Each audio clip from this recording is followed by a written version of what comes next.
আচ্ছা, তোমরা কি জানো সিলেটে যে মেলা চলছে? হাই এভরিওয়ান, আমি কেয়া। কেমন আছো তোমরা? রেডি হচ্ছি, মেলায় যাব। সেই সাথে টুকিটাকি কাজ আছে। আর আজকে তোমাদেরকে দেখাবো আমি কোথায় জামা কাপড় সেলাই করাই, মানে আমার টেইলর্সটা কোথায়।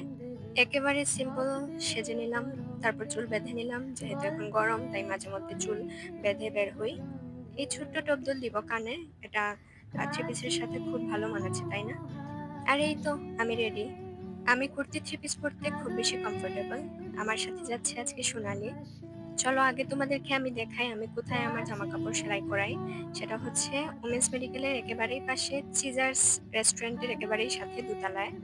এই মার্কেটটার নাম আমি ভুলে গেছি, তবে দোতলায় উঠেই একেবারেই সাথে, বাম দিকে। টেইলার্স এর নাম হচ্ছে নিসা টেইলার্স। এখানে আমি প্রায় 4 বছর ধরে কাপড় সেলাই করাই। ওনারা খুব প্রফেশনালি কাজ করেন, অনেক সময় নিয়ে কাস্টমারও হ্যান্ডেল করেন। তোমরা যদি ভালো টেইলার্স খুঁজে না পাও, তোমরা এখানে যেতে পারো। টেইলার্সে কাপড় দিয়ে চলে যাই আমরা ডিরেক্ট মেলাতে। বাসার বাকি সব বিজি থাকায় যেতে পারেন নাই। এদিকে রিকাই বাজারে এসে দেখি এত জ্যাম, তারপর ঢুকলাম মেলাতে।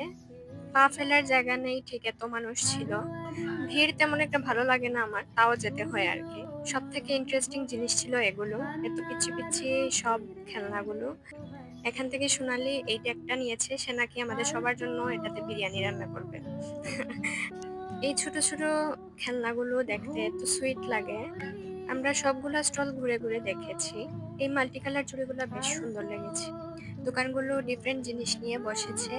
আরেকটা শপে তোমরা কাঠের গহনাও পেয়ে যাবা, এখানে রিং পায়েল সহ অনেক জিনিস নিয়ে বসেছেন ওনারা।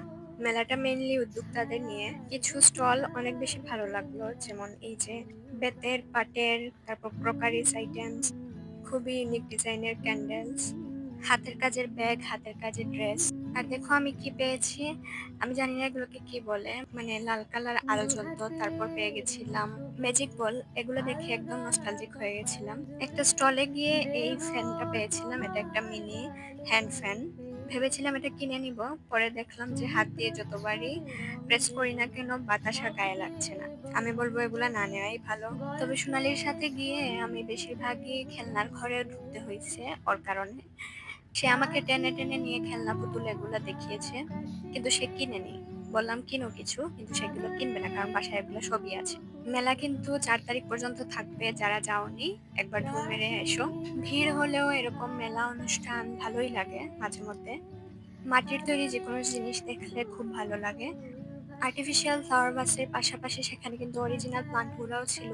আর মেলাটা কিন্তু সিলেটের স্টেডিয়ামে চলছে, চলবে 4 তারিখ পর্যন্ত। এটা দেখে সোনালি বলছিল এগুলাতে